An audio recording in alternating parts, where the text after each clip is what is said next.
திருப்பரங்குன்றம் தீர்ப்பு அது ஒரு பிரச்சனை, நீதிபதிகள் நியமனம் என்பது இன்னொரு பிரச்சனை. இரண்டையும் இணைத்து பேச வேண்டிய அவசியம் தேவை ஏன் வந்தது? அந்த அவசியம் தேவையை உருவாக்கியது குறிப்பாக மதுரை உயர்நீதிமன்ற கிளை. திருப்பரங்குன்றம் பிரச்சனையிலே கடந்த ஓராண்டாக மதுரை உயர்நீதிமன்றம் வழங்கிய தீர்ப்புகள், குறிப்பாக சில நீதிபதிகளின் தீர்ப்புகள் நீதிமன்றத்தின் மீதான மதிப்பை, மாண்பை, நம்பிக்கையை சீர்குலைத்து, சிறுபான்மை மக்கள் நீதிமன்றம் வந்தால் நீதி கிடைக்காது, குறிப்பிட்ட நீதிபதிகளிடம் வழக்கு வந்தால் எங்களுக்கு நியாயம் கிடைக்காது என்று மக்கள் கருதும் அளவுக்கு அரசியல் சட்டத்தின் மாண்பை, நீதித்துறையின் மாண்பை தனக்குத்தானே சில நீதிபதிகள் வீழ்த்தி இருக்கிறார்கள். அது அவர்களுக்கான வீழ்ச்சி மட்டுமல்ல, ஒட்டுமொத்த நீதித்துறையின் மீதான வீழ்ச்சியாக இருக்கிறது. ஒரு நீதிமன்றம் அரசியல் சட்ட அடிப்படையில் தான் செயல்பட வேண்டும். ஒரு நீதிபதியாக வருபவர் பதவியேற்கிற போது அரசியல் சட்டத்திற்கு நான் விசுவாசமாக விருப்பு வெறுப்பின்றி செயல்படுவேன் அப்படின்னு தான் உறுதிமொழி எடுக்கிறாங்க. அப்படி எடுக்கும் உறுதிமொழி என்பது கடைசி வரை காப்பாற்றப்பட வேண்டும். அந்த உறுதிமொழி மீறப்பட்டால் அவர் தார்மீக ரீதியாக அன்னைக்கே நீதிபதி என்ற தகுதியிலிருந்து விலகிவிடுவார், அல்லது பாராளுமன்றம் அவரை நீக்க வேண்டும். இங்கே என்ன நடக்குது? நீதிபதிகள் நீதிமன்றத்தில் நடந்து கொள்வது, தீர்ப்பு சொல்றது, அது சொந்தமாக நாம் விமர்சிப்பது, அரசியல் சட்ட கண்ணோட்டத்தில் விமர்சிப்பது என்பது ஒரு பக்கம் இருக்கட்டும்.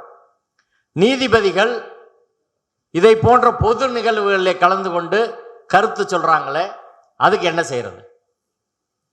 சமீபத்தில் 2 நிகழ்ச்சி சென்னையில் நடக்குது. ஒரு 4-5 நாளைக்கு முன்னாடி தான், போன சனி ஞாயிறு. அந்த 2 நிகழ்வில் நீதிபதி ஜி.ஆர். சுவாமிநாதன் அவர்கள் கலந்து கொள்கிறார். ஒரு நிகழ்வு காஞ்சி சங்கராச்சாரியார் ஒரு நூலை வெளியிடுகிறார், விஜயேந்திர சரஸ்வதி. அந்த நிகழ்வில் நீதிபதி ஜி.ஆர். சுவாமிநாதன் அவர்கள் சட்டையை கழட்டிட்டு, பூநூல் தெரிய துண்டை போர்த்தி கொண்டு, சென்னை ஐஐடி இயக்குனர் காமகோடியோடு 2 பேரும் அங்கே பயபக்தியோடு போய் நிற்கிறாங்க. அந்த படம் தினமணி நாளிதழில் பின்பக்கத்தில் பெரிய செய்தியாக வந்திருக்கு. இன்னொரு நிகழ்வு, தாரா ஃபவுண்டேஷன் என்ற ஒரு தொண்டு நிறுவனம் சென்னையில் ஒரு நிகழ்ச்சி நடத்துகிறார்கள். அந்த நிகழ்ச்சியிலே நீதிபதி ஜி.ஆர். சுவாமிநாதன் அவர்கள் பங்கேற்று பேசுகிறார். பேச துவங்குற போதே இதே போல ஒரு தூண் அங்கே இருக்கிறது. அந்த தூண் சர்வே தூண் இல்லையோனோ அப்படின்னு கேட்கிறார். சர்வே தூண் இல்லையோனோ அந்த அக்ரகாரத்து பாசையில் அப்படியே நேரடியாக கேட்டுவிட்டு அடுத்து பேசும்போது சொல்றாரு, இன்னும் 4.5 வருஷம் எனக்கு பதவி காலம் இருக்கிறது.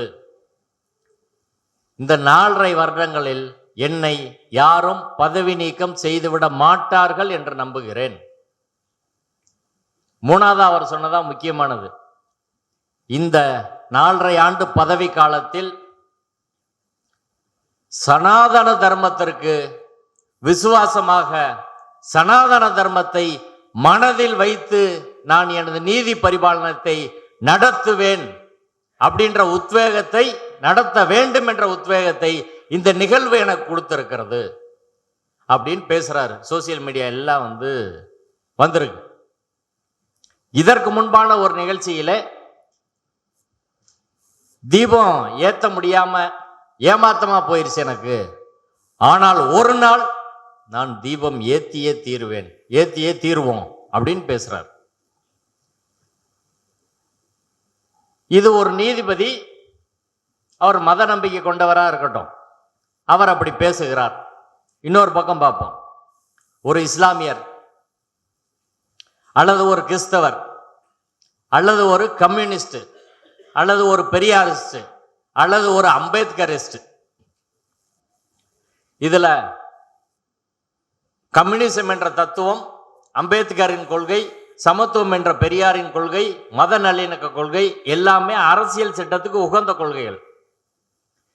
இந்திய அரசியல் சட்டத்தின் நோக்கம் இந்தியாவை மதச்சார்பற்ற ஜனநாயக சோசலிச குடியரசாக மாற்றுவது.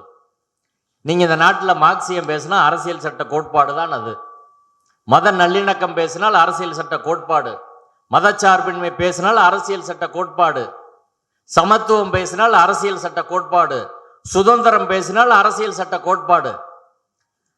சரி, அந்த கோட்பாடு அரசியல் சட்டத்தில் இருந்தாலும் கூட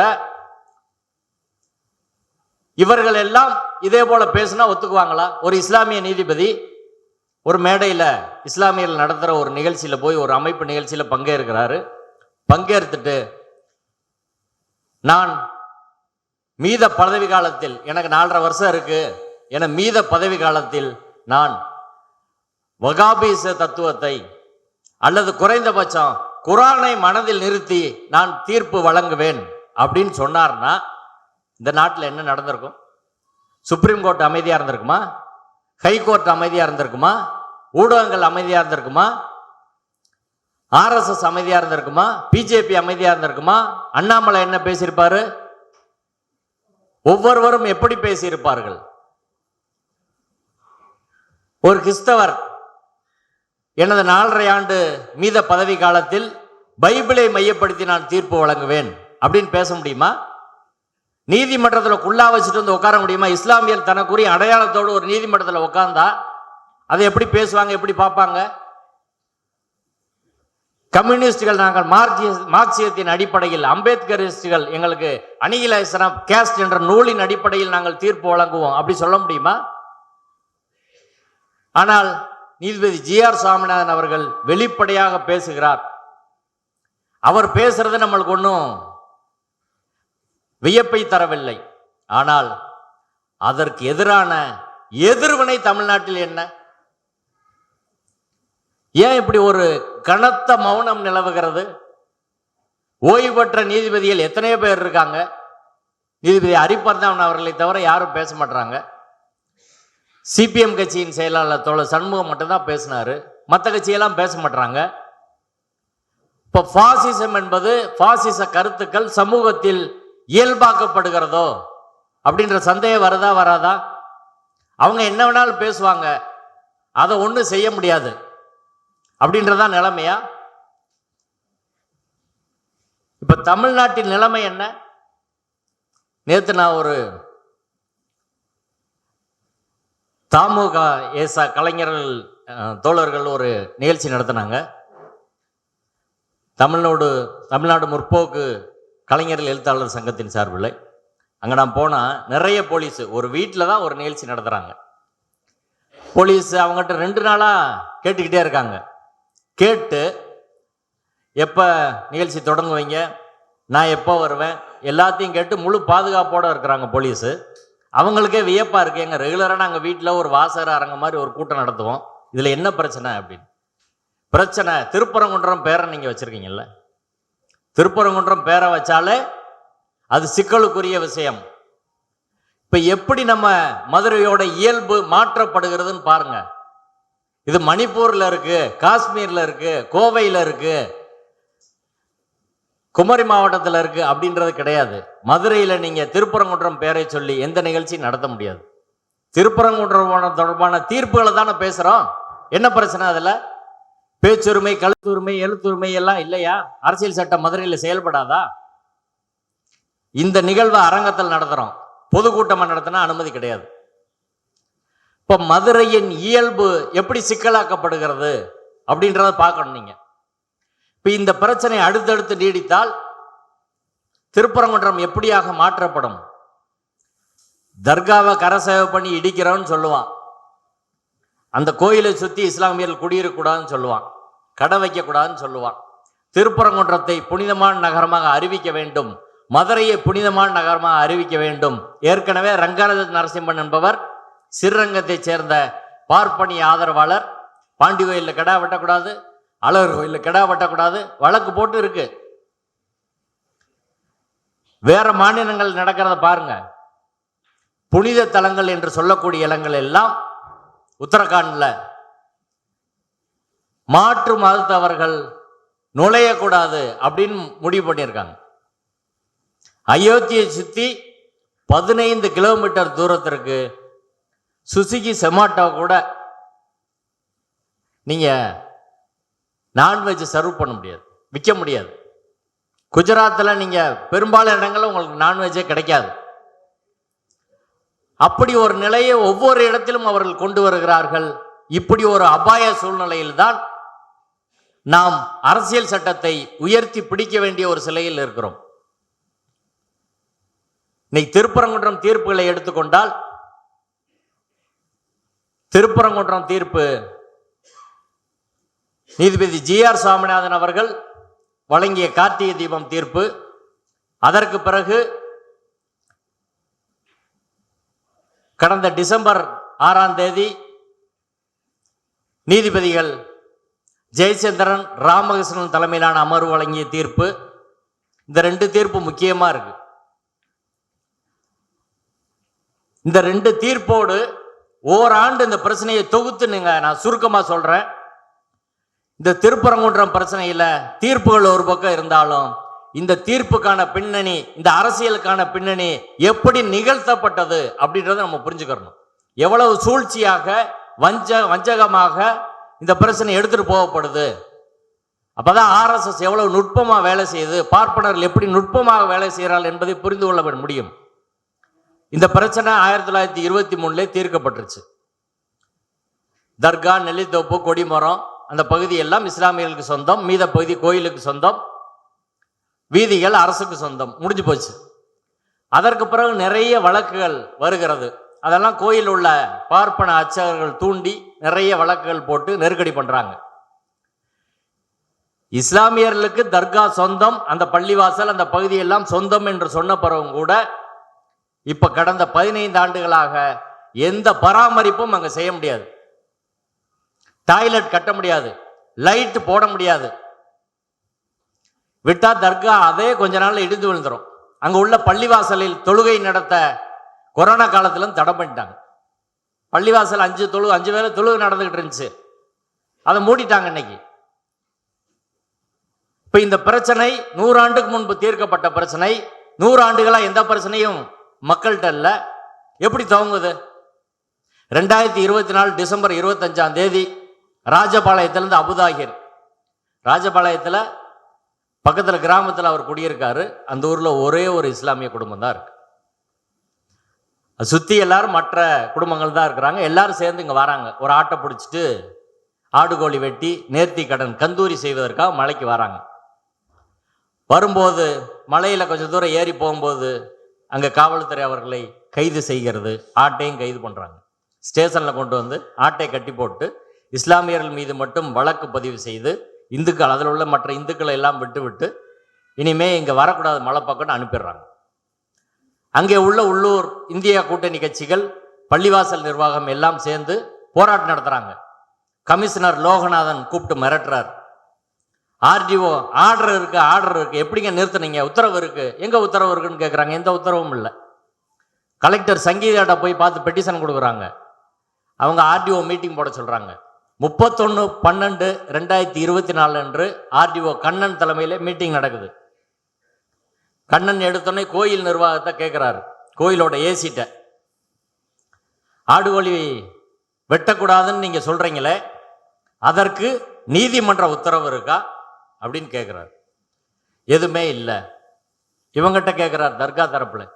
ஆடுகோழி 100 வருஷமா வெட்டுவதற்கான புகைப்பட ஆதாரங்கள், அங்க பலியிடுற இடம் எல்லாத்தையும் ஒப்படைக்கிறாங்க. இப்ப கண்ணன் சொல்றாரு, ஆதாரம் எல்லாம் இருக்கட்டும் பாய், மெஜாரிட்டியை நீங்க பார்க்கணும்ல, மெஜாரிட்டி விரும்புறாங்கல்ல அப்படின்னு சொல்றாரு. ஒரு அரசு அதிகாரி இப்படி பேசுகிற போது இவங்களுக்கு அதிர்ச்சியாகி வெளிநடப்பு பண்ணி வந்துடுறாங்க.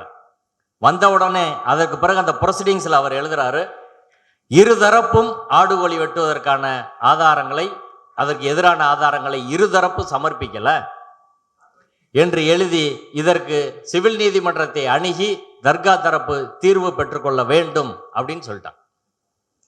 ஆர்டிஓ முதல்ல போலீஸ் இன்ஸ்பெக்டர் மதுரை வீரன், அடுத்து கோயில் ஏசி, அடுத்து ஆர்டிஓ கண்ணன், அதுக்கப்புறம் கலெக்டர் சங்கீதா, கமிஷனர் லோகநாதன், இப்படி தான் இந்த பிரச்சனை துவங்கி வருது. அதற்கு பிறகு இந்த பிரச்சனையை பயன்படுத்தி பிப்ரவரி 4ஆம் தேதி திருப்பரங்குன்றத்தில் குன்றம் காப்போம் குமரன் காப்போம் என்ற ஒரு பெரிய போராட்டத்தை இந்து முன்னணி அறிவிக்கிறது. ஒரு பெரிய பதட்டமான சூழல் உருவாகிறது. அப்பதான் மத நல்லிணக்க கூட்டமைப்பை நம்ம உருவாக்கி இந்த தீர்ப்பு என்னன்னு மக்களுக்கு விளக்குறோம். பிப்ரவரி 3 நாள் மதுரையிலே திருப்பரங்குன்றத்திலே 144 போட்டுறாங்க. அதற்கு எதிராக 144 சேலஞ்சு பண்ணி ஒரு வழக்கு போடுறாங்க. இன்னைக்கு திருப்பரங்குன்றம் கார்த்திகை தீபை வழக்கை விசாரித்த நீதிபதி ஜெயச்சந்திரன் தான் அன்னைக்கு விசாரிக்கிறார். போராட்ட அனுமதி தொடர்பான வழக்கு நீதிபதி தனபால் முன்னாடி வருது. தனபால் அவர்கள் தனி நீதிபதியாக இருக்கிறார். ஜெயச்சந்திரன் அவர்கள் டிவிஷன் பெஞ்சில் 2 நீதிபதிகள் அமர்வில் இருக்கிறார். தனபால் முன்னாடி அந்த கேஸ் நம்பர் 42வது கேஸா இருக்கு. காலையில சங் பரிவார அமைப்பின் வழக்கறிஞர்கள் இங்க போய் மென்ஷன் பண்ணி 1 மணிக்கு அந்த வழக்கு என்பது 144 சேலஞ்சு பண்ண வழக்கு எடுக்கப்படுகிறது. எடுத்தோடனே நீதிபதி ஜெயச்சந்திரன் கேட்கிறாரு, ஆடுகோழி வெட்டி சென்டிமெண்ட்டை கட் பண்ணவங்க மேல என்ன நடவடிக்கை எடுத்தீங்க? அதற்கு முறையாக பதில் சொல்ல வேண்டிய அரசு வழக்கறிஞர்கள் 100 வருஷமா அங்கே வெட்டுறாங்க அப்படின்னு சொல்லியிருந்தா முடிஞ்சு போச்சு. நாங்கள் எஃப்ஐஆர் போட்டிருக்கோம். எஃப்ஐஆர் போட்டு என்ன நடவடிக்கை எடுத்தீங்க? 2 தரப்புல எஃப்ஐஆர் போட்டிருக்க, நடவடிக்கை எடுப்போம். அடுத்து அனுமதி தொடர்பாக விவாதம் வருகிறது. நீதிபதி ஜெயச்சந்திரன் சொல்கிறார், நீங்க அனுமதி தொடர்பான வழக்கை நீதிபதி தனபாலிடம் பார்த்துக் கொள்ளுங்கள் சொல்லிட்டார்.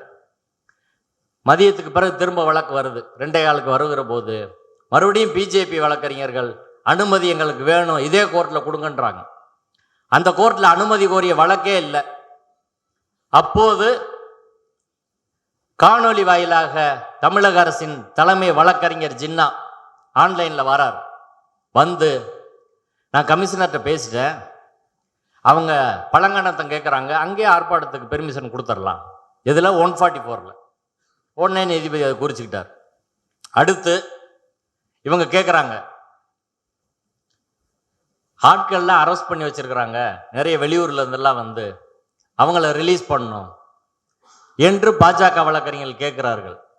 ஆட்கள் கைது தொடர்பாக அந்த நீதிமன்றத்தில் வழக்கு இல்லை, அனுமதி தொடர்பாக வழக்கு இல்லை, ஆட்கள் கைது தொடர்பாக வழக்கு இல்லை. ஆட்கள் அரெஸ்ட் பண்றது இல்லையெல்லாம் ஹேபியஸ் கார்பஸ் பெட்டிஷன் போடணும், போடலை. வழக்கே இல்லையே, அது எப்படி உத்தரவு போடுறதுன்னு நீதிபதிகள் இப்படி யோசிச்சுக்கிட்டு இப்படியே கையை பிசைஞ்சுக்கிட்டு இருந்தாங்க. ஜின்னா மறுபடியும் வந்து எல்லாரையும் நாங்கள் ரிலீஸ் பண்ணிடுறோம் அப்படின்னு அவர் சொல்றார். சொன்ன உடனே அவர் ஜட்ஜ் சொல்றாரு, அந்த ஸ்டேட் கவர்மெண்டோட தலைமை வழக்கறிஞர் எவ்வளவு அழகா இந்த பிரச்சனைக்கு தீர்வு சொல்றாரு.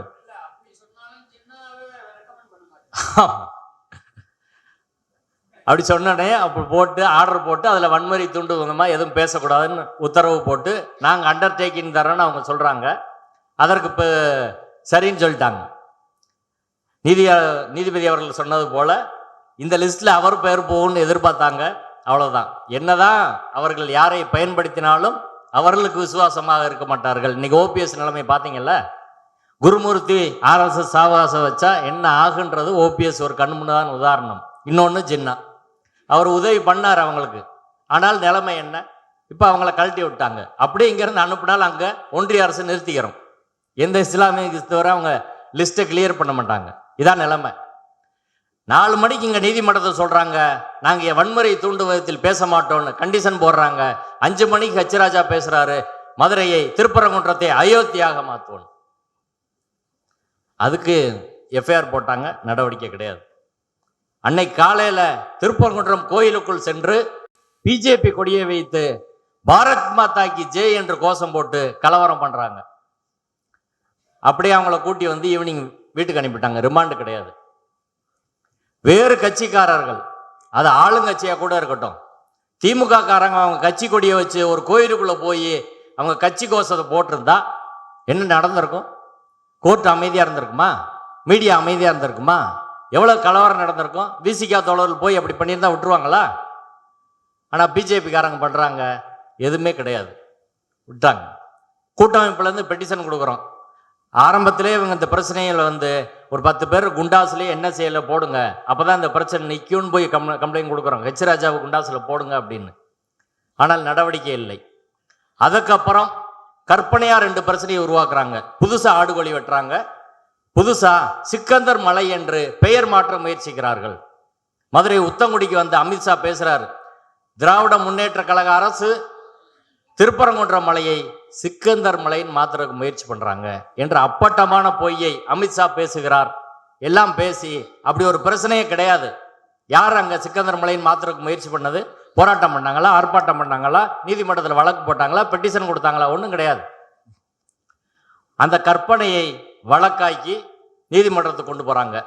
இன்னொரு பக்கம் ஆடுகோழி வெட்டக்கூடாது என்ற அதையும் அப்படி ஒரு ஒண்ணுமே நடக்கலைன்றது போல ஒரு வழக்காகி போறாங்க. அந்த வழக்கில் தான் 2 நீதிபதிகள் மாறுபட்ட தீர்ப்பு வழங்குகிறார்கள். ஆடுகோழி வெட்டலாம், மலையை மக்கள் விரும்பும் பெயரில் அழைக்கலாம், மலையிலே தொழுகை நடத்தலாம் என்று சொன்ன நீதிபதி நிசாபானு அவர்கள் கொஞ்ச நாள்ல கேரளாவுக்கு போயிட்டாங்க, டிரான்ஸ்பர் ஆகி. இன்னொரு நீதிபதி சிறுமதி அவர்கள் தீர்ப்பு சொல்லி இருக்கிறார். அடுத்து 3வது நீதிபதிக்கு அந்த வழக்கு போகுது, நீதிபதி விஜயகுமார் முன்பாக. இப்போ நீதிபதி விஜயகுமார் முன்பாக நான் ஆஜரானேன். ஆஜராகி அவங்ககிட்ட சில கேள்விகள் தான் கேட்டோம். தர்கா தரப்புல ஆஜராகி, மலையில ஆடுகோழி வெட்டினால் புனிதம் கெட்டுவிடும் சொல்றாங்களே, மனுதார் தரப்பு அனுமன் சேனை இந்து மக்கள் கட்சி எல்லாம் ஆடுகோழி வெட்டினால் புனிதம் கெட்டுவிடும் என்று எந்த இந்து மத இலக்கியம் நூல் சொல்லுது? வேதம் சொல்லுதா? இதிகாசம் சொல்லுதா? புராணம் சொல்லுதா? சுருதி சொல்லுதா? சுமிருதி சொல்லுதா? ஏதாவது ஒரு ஆதாரம் கொடுக்கணும்ல. எந்த இந்து மத நூல்ல ஆடுகோழி பலியிட்டால் மலையின் புனிதம் கெட்டுவிடும் அப்படின்னு சொல்லுது? அதுக்கு பதில் கிடையாது. 2வது கேள்வி, ஒரு மத வழிபாட்டு தலம், அந்த மத வழிபாட்டு தலத்தில் அங்கு நடக்கும் சடங்குகள் பூஜைகள் தொடர்பாக இன்னொரு மத நூலை வைத்து கேள்வி எழுப்ப முடியுமா? இது ஒரு சைவ வழிபாட்டு தலம், ஒரு சைவ ஆகமத்தை வைத்து அல்லது நீங்க சொல்ற இந்து மதனால அதை வைத்து நீங்க என்ன கேட்கணும்? அந்த கோயிலில் உள்ள ஒரு வழிபாட்டு முறை தவறா இருக்கு அப்படின்னு அதை வச்சு கேட்கலாம், ஆகமத்துக்கு முரணா இருக்கு அப்படின்னு சொல்லலாம். ஆனால் பக்கத்தில் உள்ள மாற்று மத வழிபாட்டு இடத்தில் நாங்க இங்க வச்சிருக்கிறோம், அதுக்கு முரணா அங்க இருக்கு அப்படின்னு சொன்னா, நாங்க சொன்னேன் 1950 இருந்து 2025 வரை இந்த வழக்கு இன்னைக்கு விசாரிக்கப்படும் வரை ஒரே ஒரு சுப்ரீம் கோர்ட் தீர்ப்பா அவங்க கொடுக்கட்டும், நாங்க வழக்கு வித்ரா பண்ணிக்கிறோம், நாங்க அப்படியே ஏத்துக்கிறோம். ஒரு மத நூல்களை வைத்து இன்னொரு மதத்தின் பழக்கங்களை கேள்விக்குட்படுத்துறது. இப்போ குரானை வச்சுக்கிட்டு குரானில் 5 வேளை தொழுவு சொல்லியிருக்கு, மீனாட்சி அம்மன் கோயிலில் அது மாதிரி செய்யுங்கன்னு கேட்க முடியுமா? பைபிளில் ஞாயிற்றுக்கிழமை வழிபாடு நடத்த சொல்லியிருக்கு, மற்ற இடங்க கோயிலில் நடத்துங்க, திருப்பரங்குன்ற கோயிலில் நடத்துங்கன்னு கேட்டால் ஏற்றுக்குருவாங்களா? ஆனால் அப்படி அவர்கள் கேட்டார்கள். நாங்கள் இது சைவ ஆகம கோயில், அதுக்கு கூட ஆதாரம் தரல. சைவ ஆகமத்தில் எந்த ஆகமம் ஆடுகோழி வெட்டக்கூடாதுன்னு சொல்லுது அப்படின்றத கூட கொடுக்கல. எந்த ப்ளீடிங்ஸும் கிடையாது, எந்த ஆதாரம் கிடையாது, எந்த நூலும் கிடையாது, எதுவுமே இல்லாமல் ஒரு வழக்கு போட்டாங்க. அதற்கு நீதிமன்றம் அவர்களுக்கு ஆதரவாக தீர்ப்பு தருகிறது. 2வது, அது இஸ்லாத்தில் எசென்சியல் பிராக்டிஸ் இல்லை அப்படின்னு சொல்றாங்க. இப்போ நீதிமன்றத்தில் வழக்குக்கு வந்தவங்க அவங்க, ஒரு நீதிமன்றத்தில் யாராவது வழக்குக்கு வந்தால் அவங்க தான் அவங்க வழக்கு நிரூபிக்கணும். பழைய எவிடன்ஸ் ஆக்ட் செக்ஷன் 101, புது எவிடன்ஸ் ஆக்ட்ல 104. ஆனா நீதிமன்றம் என்ன சொல்லுதுன்னா, தர்கா தரப்பை சேர்ந்தவர்கள் சிவில் நீதிமன்றம் போய் நீங்க ஆடுகோழி வெட்டுறதை நிரூபிச்சுக்கங்க என்று சொன்னார்கள். அடுத்த சிக்கந்தர் மலை பிரச்சனை, சிக்கந்தர் மலை பிரச்சனையில் இதே தான். சிக்கந்தர் மலை பிரச்சனை என்பது நான் சொல்றேன், நீதிமன்றத்தில் இது கற்பனையா உருவாக்கப்பட்ட ஒரு பிரச்சனைங்க. எல்லா ஊருக்கும் பல பேர் இருக்கு. மதுரைக்கு கூடல் மாநகர், ஆலவாய் நகர், இப்படி பல்வேறு பேர் சொல்றாங்க. திருப்பரங்குன்றம் மலைக்கு பரங்குன்றம், சத்தியகிரி, இப்படி பல பேர் இருக்கு. அரிட்டாபட்டி மலைக்கு பேர் இருக்கு, அழகர் மலைக்கு பேர் இருக்கு. இப்படி பல பேர்ல ஒரு ஊர் அழைக்கப்படுவது, மலை அழைக்கப்படுவது ஒரு வழக்கம்தான். அப்படின்னு சொன்னாலும் சிக்கந்தர் மலை நாங்க கூப்பிடணும்னு சொல்லலங்க, ஏதாவது ஆதாரம் காட்ட சொல்லுங்க அப்படின்னா அதுக்கு எந்த ஆதாரம் கிடையாது. ஆனால் வெள்ளையர் காலத்து ஆவணத்தில் ஸ்கந்தர் மலை என்ற பெயரும் இருக்கிறது, சிக்கந்தர் மலை என்ற பெயரும் இருக்கிறது. 1815 இனாம் ரிஜிஸ்டர், 1863 மானிய register, Madurai cadet, Madurai manual எல்லாத்திலையும் இந்த பெயர் இருக்கிறது என்பதை, சிக்கந்தர் மலை என்ற பெயர் இருக்கிறது என்பதை 1923 மதுரை சார்பு நீதிமன்ற நீதிபதி ராமையர் வழங்கிய தீர்ப்பில் அதை குறிப்பிட்டிருக்கிறார். 25/8/1923 மதுரை சார்பு நீதிமன்ற நீதிபதி ராமையர் அவர்கள் ஒரு 57 பக்கம் தீர்ப்பு கொடுத்திருக்கிறாரு. 370 சாட்சியங்களை மார்க் பண்ணியிருக்காரு, ஆவணங்களை மார்க் பண்ணியிருக்காரு. 35 சாட்சிகளை விசாரிச்சிருக்கிறாரு. எல்லா சாட்சிகளையும் விசாரித்து 35 நாட்கள் விசாரணை நடத்தி இருக்கிறார். எல்லா தரப்பு வழக்கறிஞரும் அழைத்து சென்று அங்க மலையை பார்வையிட்டு இருக்கிறார். அரசு தரப்பு வழக்கறிஞர்கள், தர்கா தரப்பு வழக்கறிஞர்கள், கோயில் தரப்பு வழக்கறிஞர்கள், இதையெல்லாம் கேட்டு அவர் தீர்ப்பு சொல்லியிருக்காரு. அதுல இந்த செய்தி இருக்கிறது. இதையும் நீதிமன்றத்தில் சொல்றோம். ஆனால் அதையெல்லாம் ஏற்காத நீதிமன்றம் சிக்கந்தர் மலைன்னு கூப்பிடக்கூடாது, திருப்பரங்குன்ற மலை தான் கூப்பிடணும்னு சொன்னாங்க. அதுல இன்னொரு முக்கியமா நுட்பமா எப்படி இருக்குன்னு பாருங்க. திருப்பரங்குன்றம் மலைன்னு தான் கூப்பிடணும்னு மட்டும் சொல்லுங்க, சிக்கந்தர் மலைன்னு கூப்பிடக்கூடாதுன்னு சொல்றீங்க, ஸ்கந்தர் மலைன்னு கூப்பிடக்கூடாதுன்னு சொல்லுங்க. அதை சொல்ல நீதிமன்றம். சிக்கந்தர் மலைன்னு கூப்பிடக்கூடாதான், ஆனால் ஸ்கந்தர் பத்தி சொல்லவே இல்லை. அதனாலதான் கச்சிராஜா கந்தர் மலைன்னு படம் எடுக்கிறார். இது ஆடுகொழி பஞ்சாயத்துல இப்படி. அடுத்து கார்த்திகை தீபத்துக்கு வருவோம். அதை பேசிட்டு நான் நிறைவு செய்து விடுவேன். கார்த்திகை தீப வழக்கை பொறுத்து 5 தீர்ப்புகள் இருக்கு. 1996 1, 2014 2, 2017 2, 5 தீர்ப்பு. இப்ப 6வது தீர்ப்பு நீதிபதி ஜிவால் சாமிநாதன், அடுத்த டிவிஷன் பெஞ்சில் 7வது தீர்ப்பு. இந்த 5 தீர்ப்பிலும் 1923 இருந்து 2025 வரை சுமார் 20 தீர்ப்புகள் இருக்கு. இந்த எந்த தீர்ப்பிலும் தீபத்தூண் என்ற வார்த்தையே கிடையாது. தீபத்தூண் என்ற வார்த்தை நீதிபதி ஜிஆர் சாமிநாதன் கண்டுபிடித்த வார்த்தை. எந்த வழக்கிலே அவங்க தர்கா பக்கத்துல ஒரு தீபத்தூண் இருக்கு, அதுல தீபம் எத்தனை கேட்கவே இல்லை. 1994 முதல் வழக்கு தியாகராஜன் என்பவர். அந்த வழக்கில் 3வது எதிர்மனவர் ஜெயலலிதா, 6வது எதிர்மனவர் ராமகோபாலன். ராமகோபாலனுக்கு எதிராக, இந்து முன்னணிக்கு எதிராக போடப்பட்ட வழக்கு அது. அந்த வழக்கில் ராமகோபாலன் எதிர்மனு தாக்கல் செய்கிறார், பதில் மனு. அதுல கோயில் பழக்க வழக்கங்களில் நீதிமன்றம் தலையிட்டு தீர்ப்பு சொல்லக்கூடாதுன்னு சொல்றார். அந்த தீர்ப்பிலே எந்த இடத்துலையும் தீபத்தூன்ற வார்த்தை கிடையாது. தர்காவுக்கு சொந்தமான இடத்துல இருந்து 15 மீட்டர் தாண்டி கோயில் நிர்வாகம் முடிவெடுக்கிற இடத்தில் நீங்கள் ஏற்றி கொள்ளலாம், பாரம்பரியமான இடத்துல ஏத்தலாம்னு சொல்லிட்டாங்க. 2014 2 வழக்கு. கணேசன் என்பவர் ஒரு வழக்கு, சுப்பிரமணியன் என்பவர் ஒரு வழக்கு. இப்ப உச்சிப்பிள்ளையார் கோயில் பக்கத்துல ஏத்துறாங்க, அது மோட்ச தீபம் ஏற்றும் இடம், அது ஆகமத்துக்கு முரணான வழக்கு போடுறாரு சுப்பிரமணியன். நீதிபதி வேணுகோபால் அவர்கள் கேட்கிறாரு, ஆகமத்துக்கு முரணான ஆதாரம் கொடு, எதுவுமே இல்லை, தள்ளுபடி. கணேசன் என்ற இந்து மகா சபையை சேர்ந்தவர், திருநெல்வேலியை சேர்ந்தவர் ஒரு வழக்கு போடுறாரு, நாங்க குதிரை சுனை தொட்டில ஏத்தணும் அல்லது காசி விஸ்வநாதர் கோயில் பக்கத்துல ஏத்தணும், கார்த்திகை தீபம் ஏத்தணும் அப்படின்னு கேட்கிறார். அதற்கு நீதிபதி வேணுகோபால் அவர்கள் சொல்கிறார், இன்னொரு மதத்தின் வழிபாட்டு உரிமையை அழித்து இன்னொரு புதிய வழிபாட்டு உரிமையை உருவாக்கி கொள்ளும் மரபு என்பது மோசமானது, அதை நீதிமன்றம் ஏற்காதுன்னு சொல்லி அந்த வழக்கு தள்ளுபடியாகுது. அதுலேயும் இந்த தீபத்தூண் கிடையாது. ராமகோபாலனை சொல்லலை, இப்ப இருக்க இடத்த. ராமகோபாலனோட பதில் மனுவில் கையெழுத்து போட்டு கவுண்டர் அஃபிடேவிட் அவர் ஃபைல் பண்ணியிருக்காரு. அவர் சொல்ற இடம் காசி விஸ்வநாதர் கோயில் பக்கத்தில் இருக்கிற தூண்ல ஏத்தணும்னு சொல்றார். இந்த வழக்குகள் எல்லாம் அடுத்த டிவிஷன் பெஞ்சுக்கு போகுது. 2017 2 இரு நீதிபதிகள் அமர்வு, ஒன்று நீதிபதி MM சுந்தரேஷ் சதீஷ்குமார் தலைமையிலான அமர்வு, இன்னொன்று நீதிபதி கல்யாண சுந்தரம் பவானி சுப்ரமணியன் தலைமையிலான அமர்வு.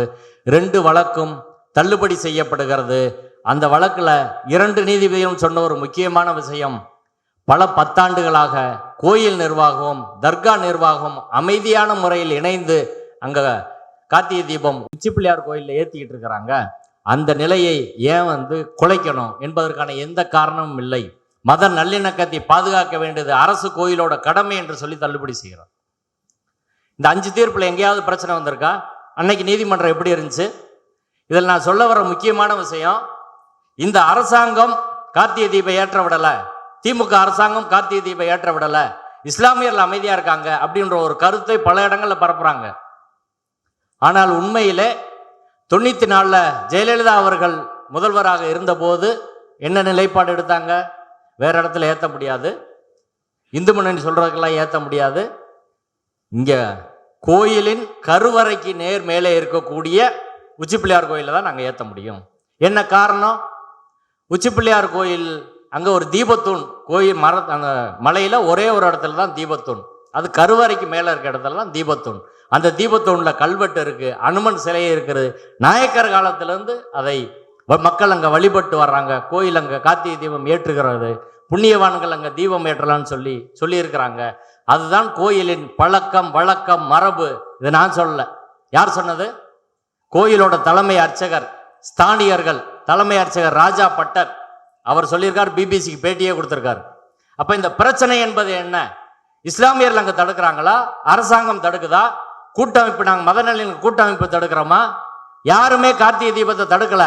பாரம்பரியமா ஏத்துற இடத்துல ஏத்திட்டாங்க இந்த வருஷம், அது பிரச்சனையே கிடையாது. அப்ப இந்த பிரச்சனை என்பது கோயிலின் பழக்கம், வழக்கம், மரபு, 300 ஆண்டு மரபுக்கும் RSS சங் பரிவாரின் மதவெறி அரசியலுக்குமான பிரச்சனை. எந்த ஊர்ல ஒரு மலையில 2 இடத்துல தீபம் ஏத்துறாங்க? சொல்லுங்க. திருவண்ணாமலையில் 2 இடத்துல ஏத்துறாங்களா? பழனியில ஏத்துறாங்களா? எங்க ஏத்துறாங்க? இனி நம்மளுக்கு சில விஷயங்கள் நம்பிக்கை இல்லை, ஆனா நம்பிக்கை உள்ளவங்க, எனக்கே ஒருத்தர் ஃபோன் பண்ணி சொல்றாரு, சார் அது இப்ப இவங்க கேட்குற இடம் கோயிலுக்கு பின்னாடி இருக்க இடம், கோயிலுக்கு பின்னாடி இருக்க இடத்துல எப்பயுமே தீபம் ஏற்றக்கூடாது சார், அப்படி தீபம் ஏற்றினா பல பிரச்சனைகள் வரும். அவருக்கு அந்த நம்பிக்கை இருக்கு, பல பிரச்சனை வரும். கச்சிராஜாவுக்கு பார்த்தீங்களா, யார் முருகனை தொட்டாலும் இந்த பிரச்சனை வந்துருச்சா, முருகன் துடியான சாமி விடவே மாட்டாரு அப்படின்னு சொல்றாரு. நமக்கு நம்பிக்கை கிடையாது. ஆனாலும் ஒருத்தர் அவர் உடல்நிலை தேறி வரணும் தான் விரும்புகிறேன். ஏன்னா அரசியலில் நம்மளுக்கு பேசுறதுக்கு ஆள் வேணும், அவர் இருக்கணும். அவர் அறிந்து அரசியல் பேசினாதான் தமிழ்நாடு அரசியல் நல்லா இருக்கும். பார்ப்பனியம் எவ்வளவு கொடூரமானது நம்மளுக்கு தெரியும். அதனால அவர் வரட்டும், அது பிரச்சனை இல்லை.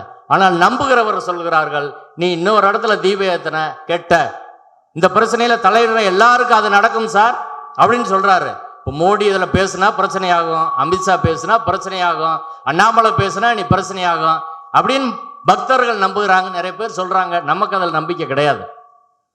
இப்ப இப்படியான ஒரு பிரச்சனையில ஒரு வார்த்தை சமூகத்தில் என்ன விளைவை உருவாக்கும் அப்படின்றது ரொம்ப ரொம்ப முக்கியமானது. தீபத்தூண் என்ற வார்த்தையை நீதிபதி GR சுவாமிநாதன் தான் காயின் பண்றார். நீங்க ஒரு உதாரணத்துக்கு எடுத்துக்கிட்டா, நீங்க இந்திரா காந்தியை கொன்றது யார் அப்படின்னு கேள்வி கேட்டா பொதுவா என்ன பதில் வரும்னா, சீக்கியர்கள் கொன்றார்கள். ராஜீவ் காந்தியை கொன்னது யார்? விடுதலை புலிகள் கொன்றார்கள். கோயம்புத்தூர்ல குண்டு வைத்தது யார்? இஸ்லாமியர்கள் குண்டு வைத்தார்கள். சரி, தேசத்தந்தை காந்தியை கொன்றது யார்? அப்ப மட்டும் கோச்சையை கொண்டார். ஏன் RSS கொன்னுச்சு, இந்துத்துவ சித்தாந்தம் கொண்டுச்சு, சனாதன தர்மம் கொன்னுச்சு அப்படின்றது வராதா? இல்ல பார்ப்பனர்கள் கொன்றாங்கனாலும் சொல்லணும்ல. அப்ப எப்படி கட்டமைக்கிறாங்க வார்த்தைன்னு பாருங்க. அதனாலதான் சொல்றேன், ஒரு வார்த்தை, கட்டமைக்கப்பட்ட வார்த்தைக்கு சமூகத்திலே மிகுந்த வலிமை உண்டு. இன்னைக்கு சனாதனன்ற வார்த்தை என்ன பாடுபடுதுன்னு நம்ம பார்க்கிறோம்.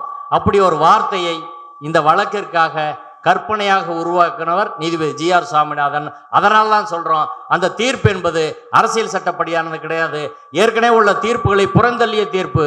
ஏற்கனவே உள்ள தீர்ப்புகளை நீங்க டிவிஷன் பெஞ்சை ஏத்துக்கறலைன்னா அந்த தீர்ப்பு செல்லாது. அது சட்டமொழியிலே பெர் இன்கூரியம் என்று சொல்வார்கள்.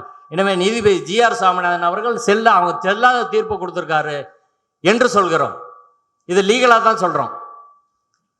நீதிபதி GR சுவாமிநாதன் அவர்கள் வழங்கிய தீர்ப்புக்கான ஒரு அடிப்படையான ஒரு விஷயம் இருக்கு.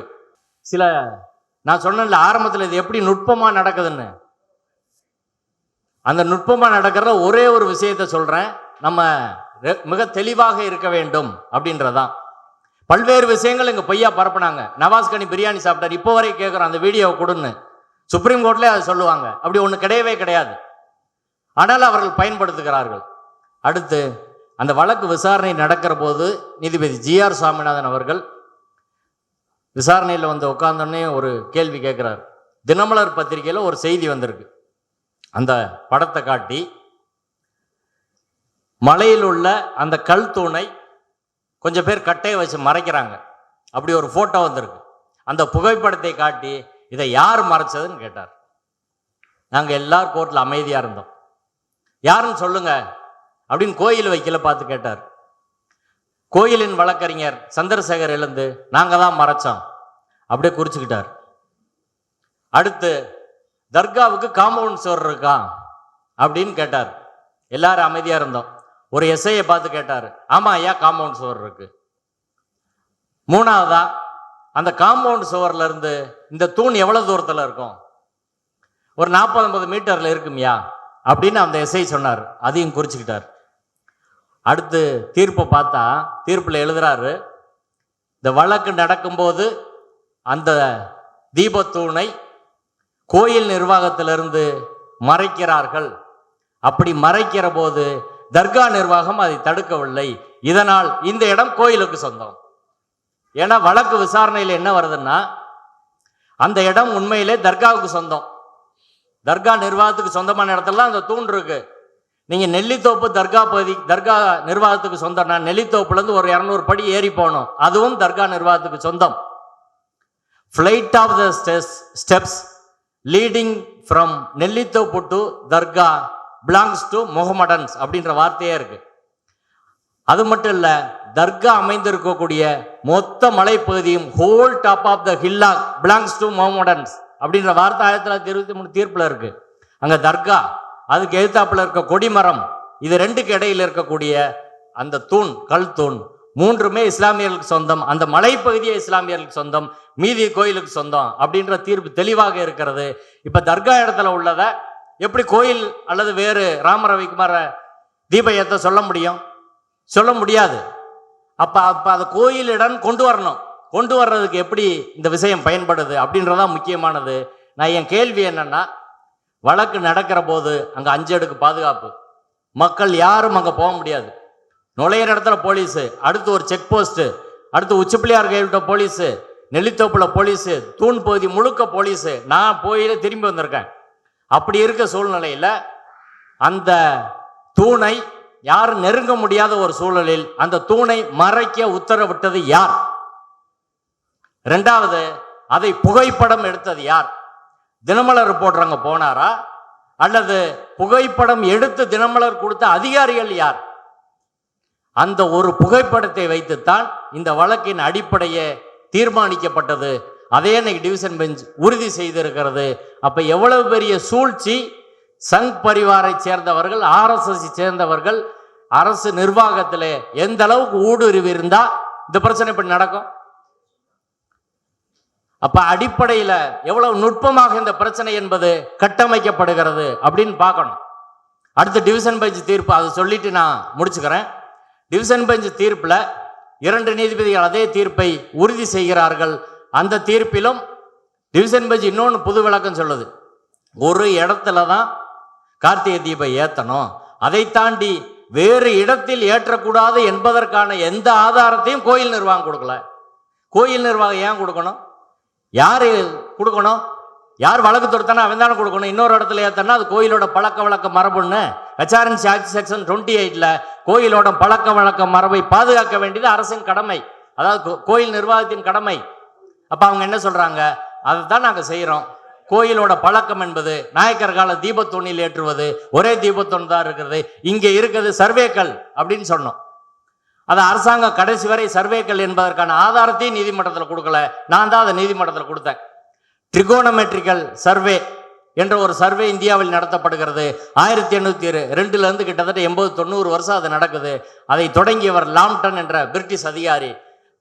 பரங்கிமலையில தான் அவரை அது தொடங்குறாரு. சென்னை பரங்கிமலையில் அவருக்கு செலவு வச்சுக்கிறாங்க அங்க. அப்படி தொடங்கிய ஒண்ணுல தான் அதற்கான ஆதாரமாக மிக தெளிவாக 1899 ஒரு புக்கு போட்டிருக்காங்க. அந்த புக்கில் என்ன லேண்டிடியூட் என்ன லேட்டிடியூட், 1050 அடியில் ஒரு சர்வே ஸ்டோன் இருக்கு, 1072 அடியில் ஒரு சர்வே ஸ்டோன் இருக்கு. எல்லா ஆதாரத்தையும் மிக தெளிவாக வைத்திருக்கிறார்கள். அதையும் நீதிமன்றத்தில் கொடுத்தோம். 2022 திருப்பரங்குன்றத்தில் முகமது ஜப்பார் என்பவர், அப்துல் ஜப்பார் என்பவர் ஒரு பெட்டிஷன் போடுறாரு எங்க இந்திய சர்வே துறைக்கு. திருப்பரங்குன்ற மலையில எத்தனை சர்வே ஸ்டேஷன் இருக்குன்னு கேட்கிறாரு. 2 இருக்குன்னு அவங்க பதில் கொடுக்குறாங்க. இப்போ வெள்ளையர் காலத்து ஆவணமும் அது சர்வே ஸ்டோன் சொல்லுது. இன்னைக்கு கூகுளை வச்சு நீங்க அளந்தாலும் அதை கரெக்டாக கண்டுபிடிக்க முடியும் அந்த 2. அடுத்து இப்போ மோடி அரசாங்கம் சர்வே துறையும் அதை கொடுத்திருக்கிறது. ஆனால் அதையெல்லாம் மீறி இந்த தீர்ப்பு எப்படி சொல்லியிருக்கிறாங்கன்னா, இந்த தீர்ப்புல ஒரு அனெக்சரிய தீர்ப்பு, குமாரசாமி தீர்ப்பு போல இதான் அனெக்சரிய தீர்ப்பு. இதுல இந்த படத்தை வச்சு தீர்ப்பு சொல்றாங்க. இதுல தர்கா இங்க இருக்கு, இங்கிட்டு இன்னொரு இந்த கொடிமரம் இருக்கிற பகுதி இது, இங்கதான் குதிரை சுனை திட்டு இருக்கதாக சொல்லியிருக்கிறாங்க. இது ரெண்டுக்கும் தூரம் இருக்குன்னு காட்டியிருக்கிறாங்க. ஆனால் உண்மையில இது ஒரு ஃபேக்கான பொய்யான புகைப்படம். குதிரை சுனை திட்டு என்பது தர்காவுக்கும் கொடிமர பகுதிக்கும் இடையில கிடையாது. போட்டோஷாப் பண்ணி பொய்யான ஒரு படத்தை சங் பரிவார் அமைப்பின் வழக்கறிஞர்கள் நீதிமன்றத்தில் கொடுத்து ஒரு தீர்ப்பு வாங்கியிருக்கிறாங்க. இந்த புகைப்படத்தை நம்பி ஒரு நீதிமன்றம் தீர்ப்பு கொடுக்கிறது. அடுத்து சொல்றாங்க அரசாங்கம் ஸ்பான்சர் பண்ணாதான் இந்த நாட்டில் கலவரமே நடக்கும், ஒரு சமூகத்துக்கு எதிராக இன்னொரு சமூகத்தை நிறுத்துவது அரசாங்கம் தான் அப்படின்னு தீர்ப்புல சொல்றாங்க. சரி, திமுக அரசு அரசியல் செய்கிறது என்றால் நயினார் நாகேந்திரன் எதுக்கு இங்க வந்தாரு, அண்ணாமலை எதுக்கு இங்க வந்தாரு, RSS தலைவர் மோகன் பகவத் இந்த பிரச்சனை இந்துக்களுக்கு சாதகமாக தீர்க்கப்பட வேண்டும் கோர்ட்ல இருக்கும்போது எதுக்கு சொன்னாரு? இப்ப புதுசா பதவியேற்றிருக்க தலைவர் நிதின் நிபின் எதுக்கு திருப்பரங்குன்றம் கார்த்திகை தீபத்தை பத்தி பேசுறாரு? அதெல்லாம் அரசியல் இல்லையா? திமுக அரசை கண்டித்த நீதிமன்றம் 2 நீதிபதிகள் பிஜேபியை கண்டிக்க வேணாமா? அவங்க அரசியல் பண்ணலையா? ஆன்மீக நோக்கத்துக்கா பண்றாங்க? இப்படி இந்த பிரச்சனையில ஆரம்பத்திலிருந்து தொடக்கம் வரை எதிரிகள், துரோகம், ஊடுருவல் எல்லாம் சேர்ந்துதான் திருப்பரங்குன்றம் பிரச்சனை இங்க நிறுத்தியிருக்கு. இது இந்த தீர்ப்பு மட்டுமல்ல, அடுத்து இன்னொரு தீர்ப்பையும் நீதிபதி ஸ்ரீமதி அவர்கள் கொடுத்திருக்கிறார் சனாதனம் தொடர்பா. சனாதனத்தை ஒழிக்கிறதுன்னா நீங்க சனாதன மதத்தில் இருக்க அத்தனை பேரை ஒழிக்கிறது, இனப்படுகொலைன்னு சொல்லியிருக்காங்க. இப்படி ஒரு நீதிமன்ற தீர்ப்பை நம்ம பார்த்திருக்கவே மாட்டோம். திராவிடத்தை ஒழிப்போம்னா திராவிட இனத்தில் இருக்க எல்லாரையும் ஒழிச்சிருவோம். காங்கிரஸ் அற்ற இந்தியானா காங்கிரஸ்ல இருக்க எல்லாரையும் ஒழிச்சிருவோம் அப்படின்னு அர்த்தமா? முதலாளித்துவத்தை ஒழிப்போம், பாசிசத்தை ஒழிப்போம்னா அந்த கொள்கை பின்பற்ற எல்லாத்தையும் ஒழிச்சிருவோம்னு அர்த்தமா? அப்படி ஒரு விளக்கத்தை நீதிமன்றம் கொடுத்திருக்கிறது. ஒரு தீர்ப்பு 2 தீர்ப்பு அல்ல, இன்னைக்கு பூரா ஒரு வாரம் போட்டு பேசுற அளவுக்கு அவ்வளவு தீர்ப்புகளும் இருக்கிறது. இப்படியான அபாயம் மதுரையை சூழ்ந்திருக்கிறது. எனவே நாம் அதை புரிந்து கொண்டு இதை எதிர்கொள்ள நாம் களத்தில் தயாராக வேண்டும் என்று கூறி, இந்த சூழ்ச்சி நுட்பத்தை RSSின் என்ன வடிவத்தில் அவங்க வராங்க என்பதையெல்லாம் புரிந்து கொண்டு அதற்கேற்ப நாம் நடந்து கொள்ள வேண்டும். எல்லோரும் ஒருங்கிணைந்து நிற்க வேண்டிய தேவையும் அவசியம் இருக்குது. இன்னைக்கு எல்லாரும் வந்திருக்கிறாங்க. இதே போல மதநலனுக்கு கூட்டமைப்பு எடுக்கிற எல்லா நடவடிக்கையும் நீங்கள் ஒத்துழைப்பு தரணும். RSS தமிழர்கள் மீது, தமிழ்நாட்டின் மீது ஒரு சவாலை, ஒரு யுத்தத்தை தொடுத்திருக்கிறது. அந்த யுத்தத்திலே நாம் அவர்களை வீழ்த்தினால்தான் தமிழ்நாடு வாழ முடியும், மதுரை வாழ முடியும். எனவே RSSின் சவாலை, மோகன் பகவத்தின் சவாலை நாம் எதிர்கொள்வோம். தமிழ்நாடு அவர்களுக்கு கல்லறையாகும். நன்றி.